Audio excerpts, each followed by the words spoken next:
great talent, Ring of Honor. One of the guys here is going to be doing a meet and greet during intermission. I guess that's what they have you billed for tonight. Right, Mr. Ray? Mr. Bully Ray?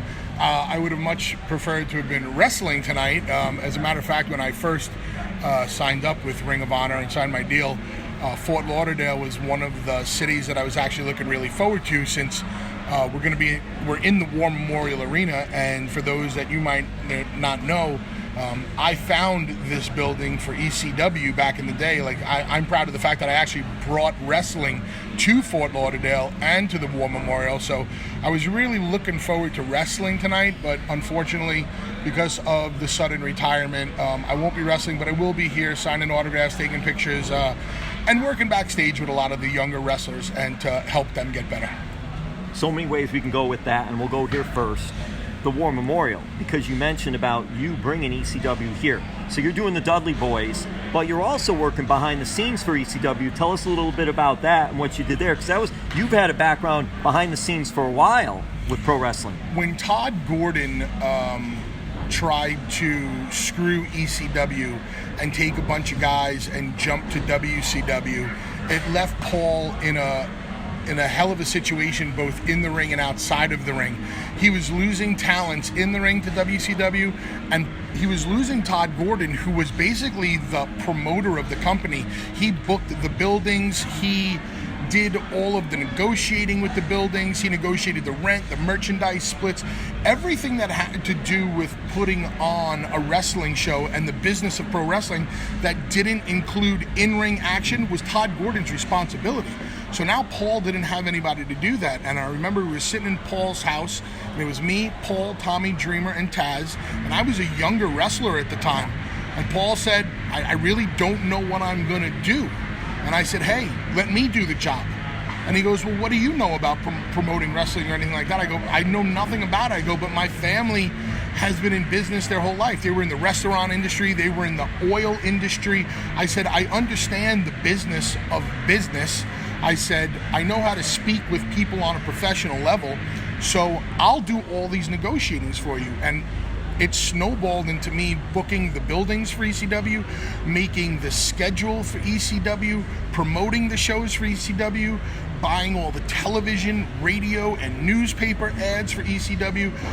Everything that went on with a show that didn't have to do with the in-ring product was my responsibility. When you're wearing all those hats and doing all those things, and now you're looking for a place in South Florida, the first thing that's got to attract you is the name War Memorial Auditorium, especially for ECW. It was so perfect because when I was looking at buildings back then to bring ECW and branch out, I was looking for 2,500 seat arenas. And the War Memorial, I think, is like 2,350. And it was absolutely perfect. And anybody who remembers watching ECW on television or on pay-per-view from back in the day, this building looked phenomenal on television. We did our second pay-per-view ever, which was called Hardcore Heaven, from this building. So this building has always been really special to me. There's a few buildings out there, whether it's the ECW Arena in Philly, or it's the Elks Lodge in New York City, or this building here in Fort Lauderdale, Poughkeepsie, oh my God, I'm forgetting the name of the Poughkeepsie building. Anyway, that's all right. You get my point. Yeah. Those in Poughkeepsie will know what the heck you're talking about too. All right, doing that. Go back to this. I like to break it up, so we'll do that. Bully Ray, you had to cut the in-ring career. Tell us about that, why you had to do that, and then the decision, and just trying to deal with that. I've taken some shots to the head over my career. Some? Yeah, some. I took one in Vegas. Took a chair, not a chair, see? That's how I messed up. I took a table, the edge of the table, right to the skull. Spent the night in the hospital. I didn't really need a doctor to tell me it was time. I just knew on my own. So I've kind of just stepped away on my own because I know it's time. I don't feel like dealing with any more fuzziness in the head. So it just did. I downplay it because it's really not that big of a deal. And the reason it's not that big of a deal is this. I've done everything that there is to do.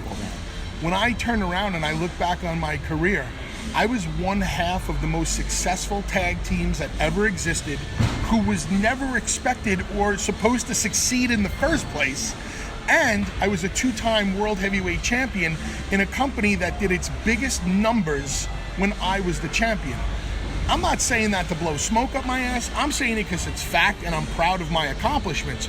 So when I look back on all of those things, coming up in ECW, wrestling for the WWE, being a 2-time IWGP Tag Team Champion in Japan, being the All Japan Champions, the Hustle Champions, the TNA, the NWA, I mean, you name it, we did it, plus a 2-time World Heavyweight Champion with TNA, and getting the opportunity to wrestle in Ring of Honor and be the 6-man champions with the Briscoes. What do I have to complain about? I have nothing. And Ring of Honor has been so super cool with me and allowing me to stick around, so I'm very happy. You're working with students, training wrestlers. You did the Team 3D Academy in Kissimmee, Florida, which is near Orlando.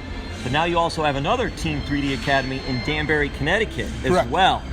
Tell us about what you've been doing there. You and Devon have already done a great job with students, wrestlers, and we see them all over the place now. What's it like being involved with that, keeping your hand involved with that, and then opening something in Danbury, Connecticut? It was very important to me and Devon 11 years ago to open up a school to put quality talent, wrestlers, and business people back into the wrestling business. People that had respect for the industry and for the people who came before them. The Team 3D Academy is based on the motto of old school rules, new school tools. Old school respect for the wrestling business with the new school methods, ideas, and psychology that it takes to make it in wrestling today. There's one thing that we guarantee every single student. When they come out of our school, they will have respect. They will be able to conduct themselves as business people in our industry and give themselves the best opportunity to succeed. In talking with that, one thing you didn't mention that we've talked about before, you just don't take people's money and say, hey, yeah, come on in here. Hey, yeah, oh, you good, you got some money? Great, yeah, we'll train you. I think I've probably turned away, fair guesstimate, $25,000 in tuition because I knew people were there for the wrong reasons. They were there for fantasy camp, or they just wanted to hang out with me and Devon. They weren't there because they truly wanted professional wrestling to be their career, and that's why we're there. We pride ourselves in like being the Harvard of wrestling schools. I'm not going to tell you that we're the greatest wrestling school out there, but I can tell you what you're going to get when you come out of our wrestling school. And we also offer a school that's 1 year. A lot of other schools are like 3 months or 6 months, and I don't know how you could possibly learn how to do anything in the wrestling business after 3 months or 6 months.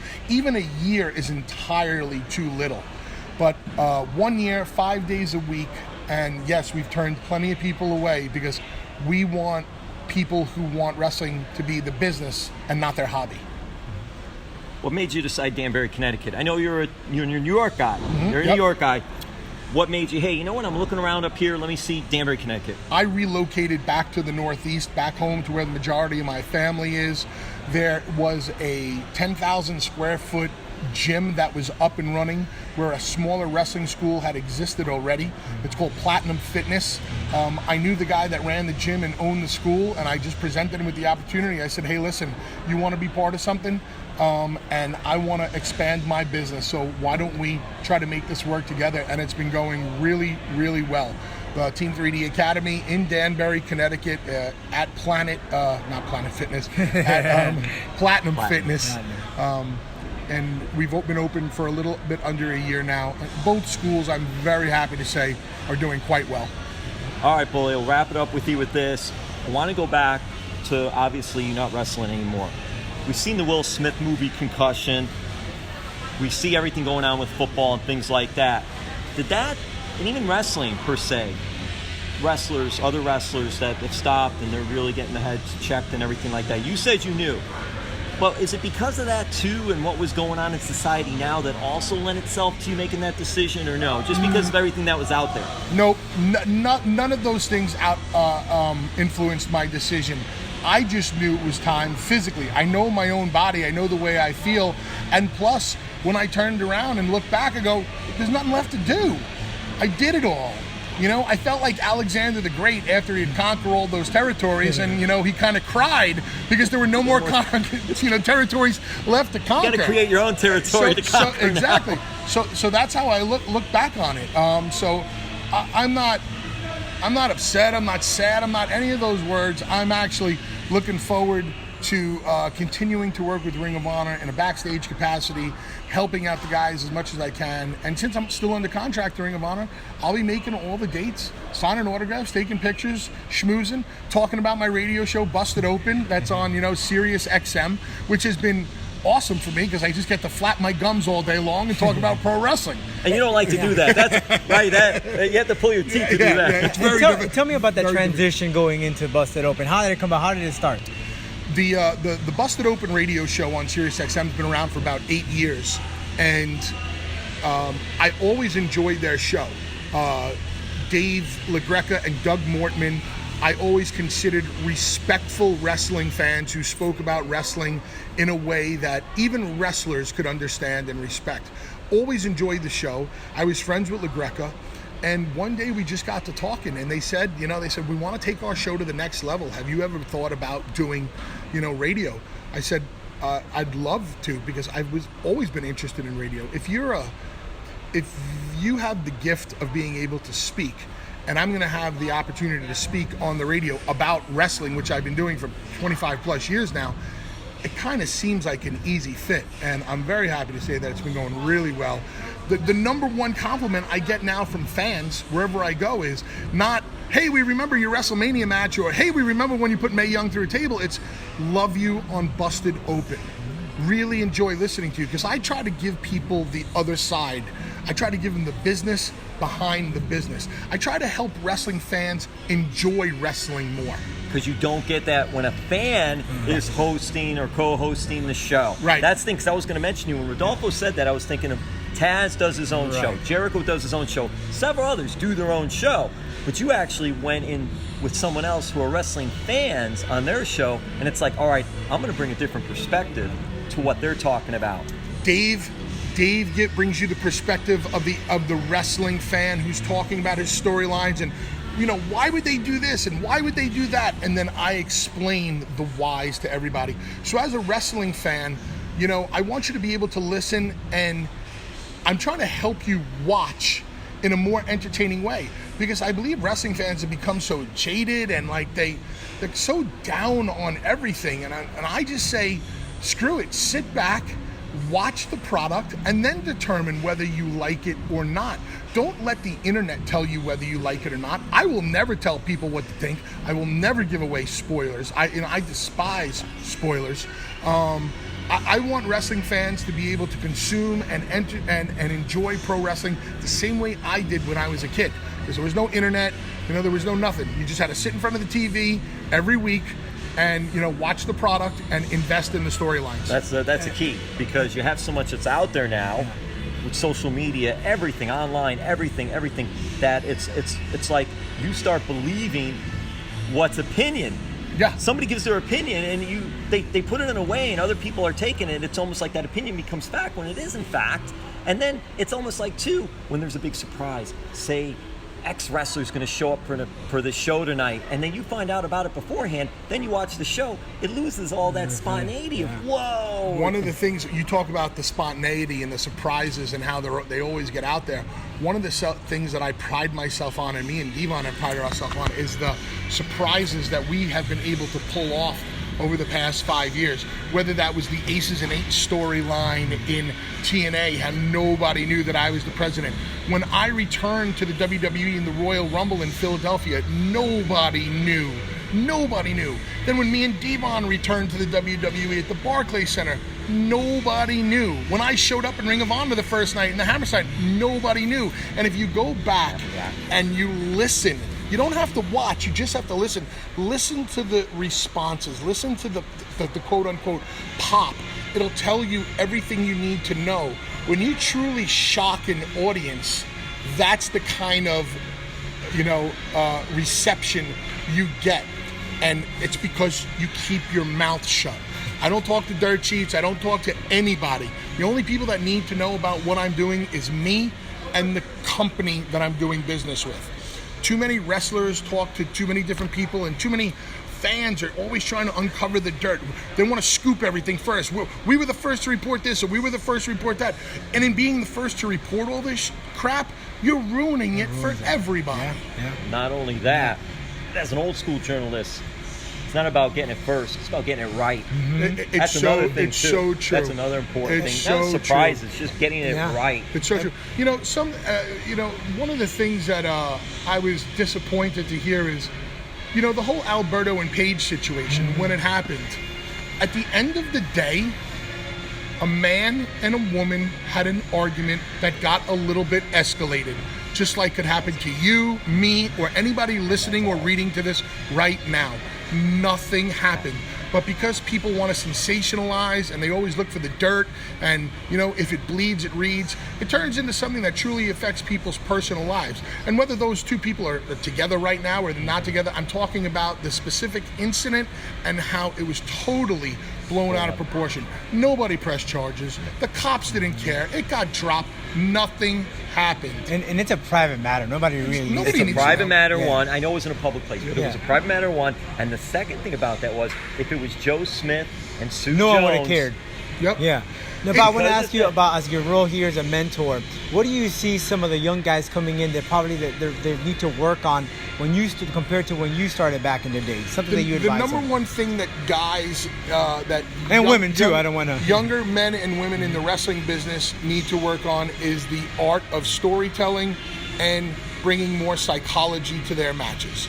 The athletes that are in the ring today, especially in this Ring of Honor ring, are so phenomenal. I mean, incredible athletes who can do things that I couldn't have dreamed of, or even if I was creating my own video game. I mean, you got guys like Will Ospreay, or the Bucks, or any of these guys who can do all this phenomenal stuff.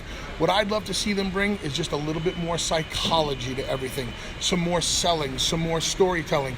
Allow the people to totally invest emotionally, make them laugh, make them cry, make them cheer, make them boo, bring them onto the edge of their seats.